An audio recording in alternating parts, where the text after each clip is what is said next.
WBRC Fox 6 News starts with First Alert Weather. Thanks for being with us for this digital edition of WBRC Fox 6 News First at 9.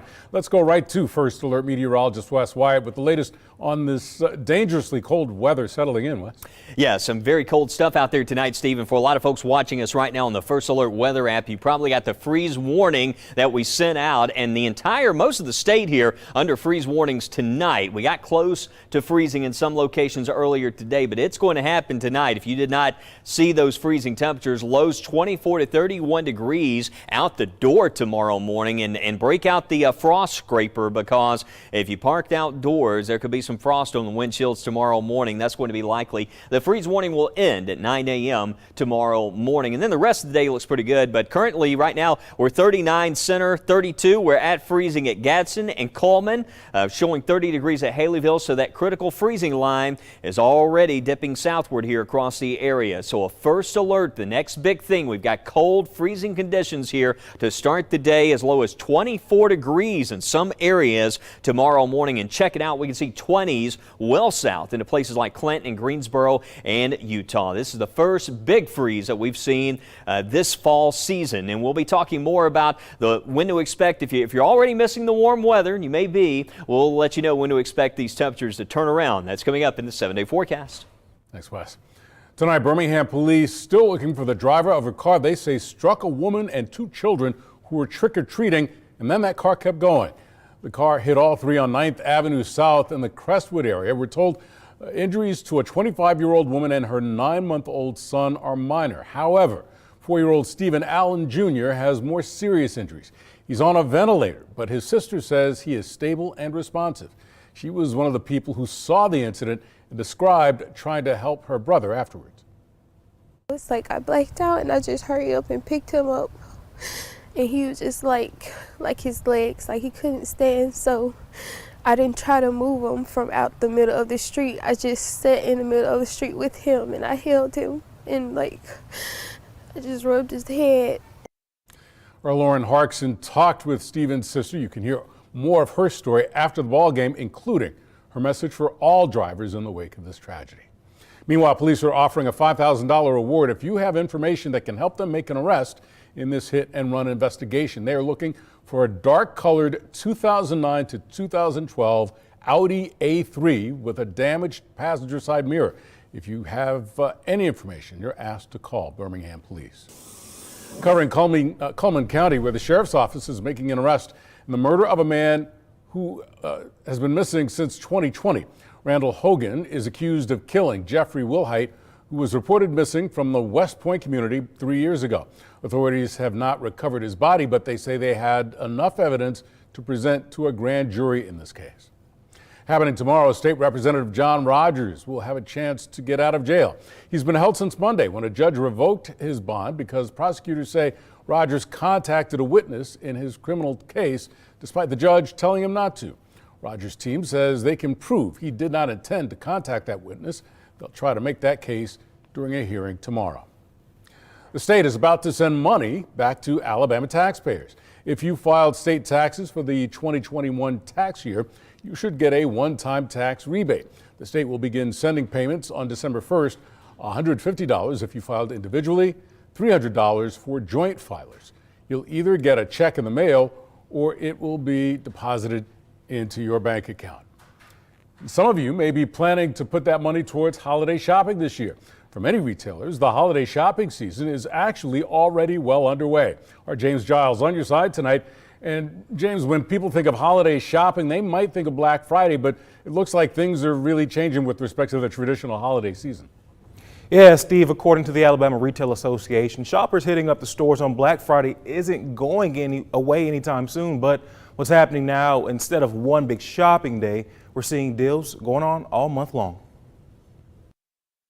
There could be some disagreement as to what is the official start of the holiday shopping season. A new month is here. We refer to it now as Black November. And a lot of folks are starting to think about holiday shopping if you haven't started already.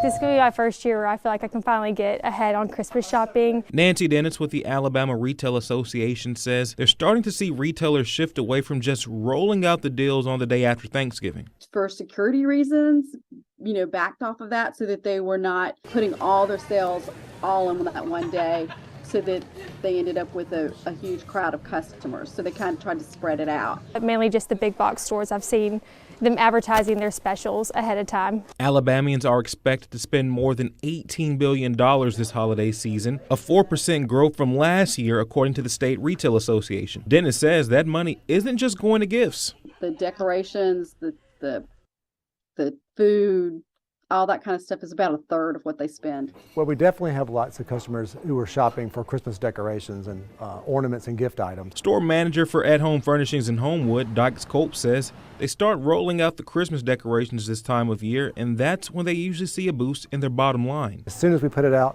the morning of the 23rd, we had lots of customers waiting in line to visit our store. Consumers have done this. They're pacing themselves. They're spreading it out.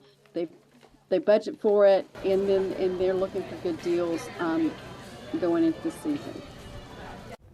And the Alabama Retail Association says the COVID-19 pandemic and supply chain shortages also played a part in spreading out of those holiday deals. They say a lot of retailers were telling customers to buy whatever they saw right then and there because there was no guarantee you could get it later. Steve? All right, well, I will start pacing myself, James. Thanks for that. Covering Tuscaloosa first at 9, a citizens group says they're happy about the new Sports Illustrated Crimson Tide themed resort coming to town, but they're also concerned about the potential impact on traffic. Their fear is that the Rice Mine Road area where the resort will be built will become more congested. They're urging city leaders to do their due diligence and make sure that the resort does not make traffic worse.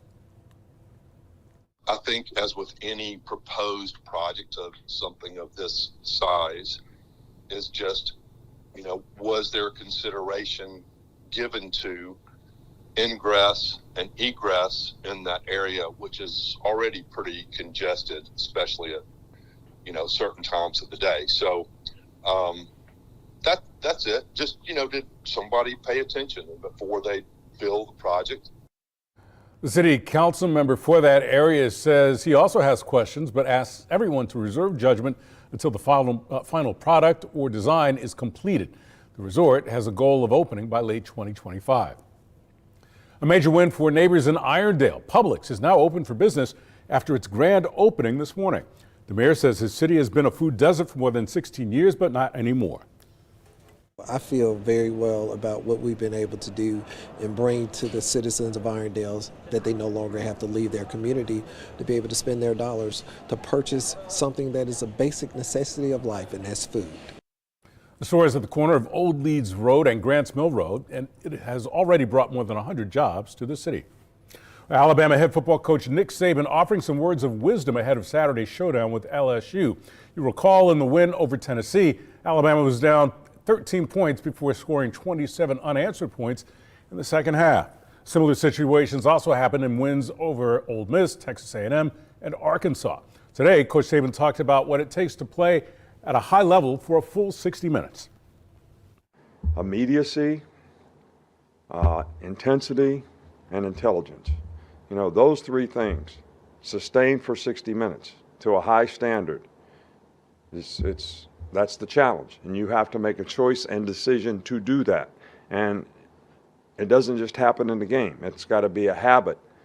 If you practice at a high level all the time, you'll be able to play in the game at a high level all the time. We'll see what level they play at. Alabama LSU Saturday night at 6:45. And check out the forecast. A first check on those kickoff forecasts. You can see for the LSU-Bama game, 58 at kickoff time on Saturday. But the temperatures by the weekend will improve quite a bit. You can see Tuskegee at Miles, Auburn traveling to Vanderbilt, 70 degrees even there, 72 Florida Atlantic at UAB kickoff time there. Big parade for UAB fans on Friday. Weather should be perfect as we count down the homecoming weekend here in the Magic City. But all across the state right now, we're under freeze warnings, and that will be the next big thing for tomorrow morning. A first alert for a freeze warning that will end at 9 o'clock in the morning. Rest of the day, lots of sunshine that's going to help us out with the comfort levels. The sky tonight, it is clear out there and the air is extremely dry. 22-degree dew points, and the temperature, look at that at Birmingham, already down to 37 degrees, and we're heading down into the freezing range tonight, and we're probably going to see some upper 20s out there early tomorrow morning. This is all ground clutter. I notice if you look at the radar, it looks like we might have a little bit of wintry precipitation, but that's false returns coming in. Sometimes at night what happens is the temperature differences in the atmosphere causes the radar beam to bend, and that's why sometimes you'll pick up that ground clutter this time during the evening hours. But tomorrow morning out the door, 24 degrees Gadsden, 29 Centerville, and Tuscaloosa Fayette around 27, and even down to Demopolis, temperatures as low as 27. But after that frigid start to the day, the rest of the day not too bad. We'll see highs back in the 60s and a mostly sunny sky, and the winds tomorrow not terribly gusty compared to today. It's going to be much calmer. You can see just a light northeast wind. The AC starts to back off a little bit tomorrow. That cold north wind, the cold flow starts to lessen, and we'll start to get more of a southerly flow with time that builds back in later on in the week. But we're still very dry, and the core of that high pressure and that cold air that's become well established is going to continue to make for some chilly mornings, but the afternoons will remain quite pleasant. We'll see actually temperatures back in the 70s for this weekend. There's Saturday and then going into Sunday. So the next big thing, more dry weather. I know with it cooling off like this, and especially with such a lovely weekend coming up, you may be tempted to sit around that backyard fire pit, but I would avoid any burning. I would be extra careful. Everything right now is like a matchbox out there. It is so dry across the state of Alabama at this time. We have severe drought conditions, and it's going to stay that way, looks like, through the weekend and early next week. But again, whatever plans you have for the weekend, weather's going to cooperate. Highs in the 70s during the afternoon, but plan for chilly mornings. And we fall back this weekend, a great time. I know the weather's been calm, but I've talked about this. We're getting closer to the severe weather season in the late fall and heading into the colder season. So it's a great time to make sure your NOAA weather radio has fresh batteries. Smoke detectors always like to use that daylight saving time as a good time to check up on those emergency items you have around the house. Tuesday and Wednesday, we have a few showers back in the forecast. Highs for next Wednesday, look at that, back up to 81 degrees. Yeah, looking forward to that, Wes. In the meantime, thanks for watching this digital edition of First at 9. You can catch the news right after the World Series coverage on WBRC. Have a great night.